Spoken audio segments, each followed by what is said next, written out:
उपमुख्यमंत्री केवी सिंहदेव दिनिकिया खपराखोल ब्लॉक गस्त। बलांगीर जिला खपराखोल ब्लॉक राज्य सरकार उपमुख्यमंत्री तथा पाटनागढ़ महाराज कनकवर्धन सिंहदेव विभिन्न ग्रामगुड़ी सरकारी कार्यक्रम में गस्त कर check dam Banmala PC 58.69 lakh, Duduki Padar PC 76.28 lakh, Nandupola PC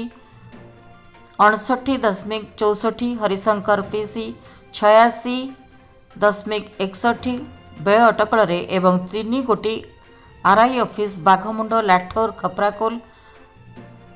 पानी सप्लाय जुगिया पीसी 170.60 लाख व्यय पत्रापल्ली पीसी 112.91 लाख अटकल परिमाण ने एसीआर प्राथमिक विद्यालय भोग मंडप मोहरुंडी खपराखोल लाठोर पीडब्ल्यूडी रोड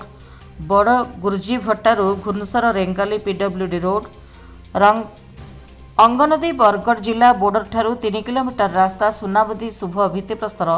स्थापन करथिले। एही कार्यक्रम रे उपजिल्लापाल सुनील मेहर, उपखंड पुलिस अधिकारी सदानंद पुजारी, बीडीओ विवेकानंद षडंगी, ब्लॉक समस्त अधिकारी, जंगल विभाग अधिकारी एवं एमआई विभाग समस्त जंत्री, गणमाध्यम प्रतिनिधि, अंचल बुद्धिजीवी, सीआरपी, एमबीके, अंगनवाड़ी कर्मी माने जनसाधारण उपस्थित रही बीजेपी 4 जोन मंडल सभापति उमाकांत प्रधान, 3 नंबर मंडल सभापति विकास बेहरा, शशि पुजारी, बसंत मेहर, राधेश्याम नाग, प्रहलाद चांद,